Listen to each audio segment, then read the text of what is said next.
À 8h moins le quart, l'interview vérité d'Europe 1. Thomas, vous recevez ce matin Christian Iacono.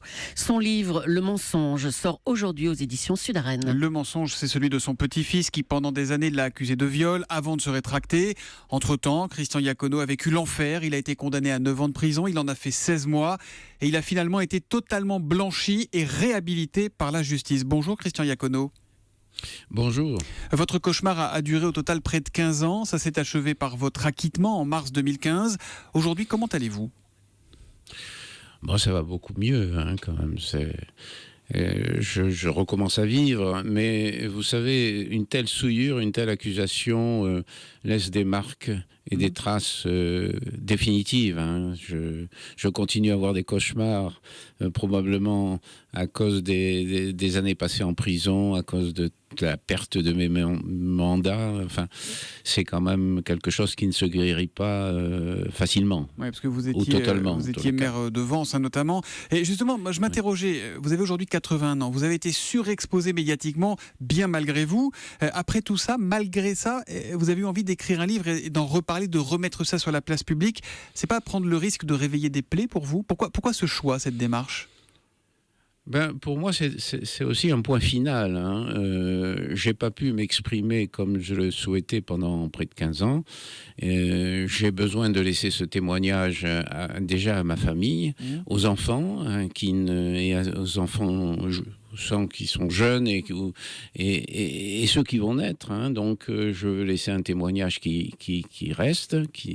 Et donc, je me suis forcé à le faire. Ça n'a pas été un moment de plaisir. Je l'ai fait et je considère que maintenant, j'ai vraiment tourné la page et je peux regarder l'avenir, même si à 81 ans, l'avenir est assez limité.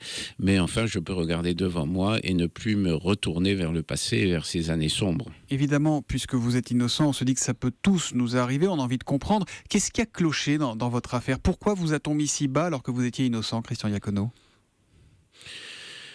Il y avait une histoire de famille, quand même. Souvent, c'est complexe. Comme ça. Complexe, que je veux pas étaler parce que c'est des histoires de famille, c'est pas du judiciaire. Cet enfant était très malheureux, il a expliqué dans mon livre, il fait sa confession. Il faut le lire et comprendre un petit peu. Un enfant qui est mal à l'aise dans une famille, il est quand même très influençable. Il entend parler d'un certain nombre de choses. On avait fait une procédure pour continuer à avoir le droit de visite. À ce moment-là, le père avait déjà évoqué des possibilités d'agression sexuelle. Et puis voilà, c'est expliqué dans le livre. On ne peut pas l'expliquer en quelques minutes comme ça, en quelques secondes. Vous parlez aussi de la justice, et là je vous cite, même dans ce pays qui a inventé les droits de l'homme et du citoyen, qui clame haut et fort son souci constant de justice, l'innocent peut être condamné, emprisonné, détruit. Il y a eu aussi une défaillance du système judiciaire où finalement la justice a fait son travail avec les éléments dont elle disposait et compte tenu des mensonges de votre petit-fils.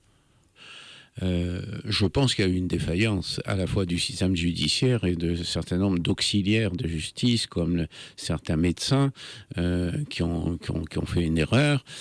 Ensuite, ça s'est communiqué aux experts qui sont partis avec pas une hypothèse, mais une certitude que cette allégation était vraie.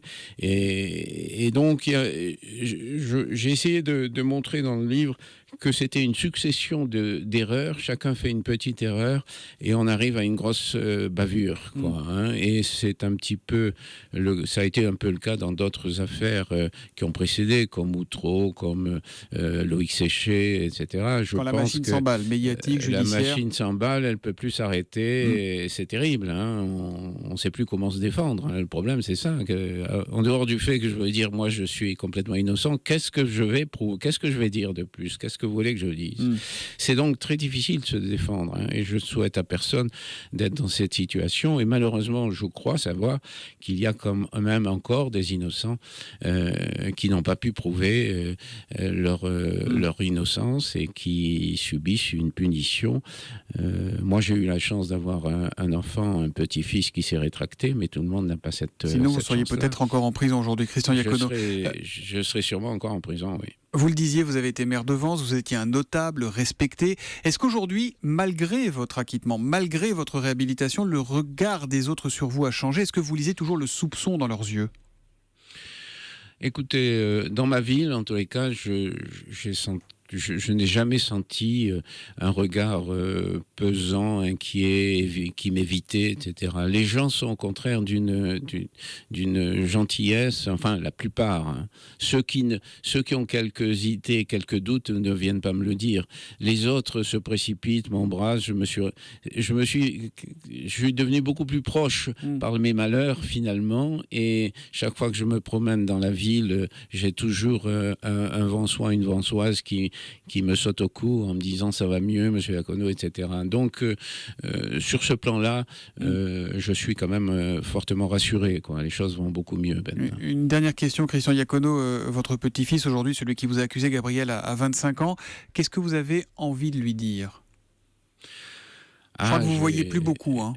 C'est-à-dire qu'il habite Reims, c'est un homme, qu'il a ses problèmes, qu'il a un enfant, qu'il est père de famille et qu'il a un problème de chômage. Il n'a pas de formation, il n'a pas de qualification. Bon, enfin, il est agent de sécurité. Il a un CDI quand même depuis quelque temps. Mais j'ai envie de lui dire surtout, construis ta vie tranquillement.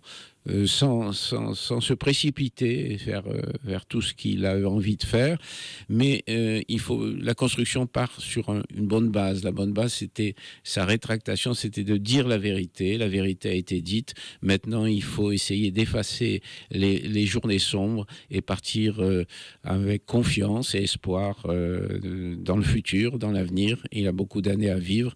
Moi, j'en ai que quelques-unes, mais je lui souhaite beaucoup de réussite. Merci beaucoup, Christian Iacono. En avant la vie, hein, pour reprendre les derniers mots de votre livre. Merci d'avoir témoigné sur Europe 1 ce matin. On vous souhaite évidemment le meilleur. Votre livre, Le Mensonge, publié aux éditions Sud-Arène, sort aujourd'hui. Merci et bonne journée.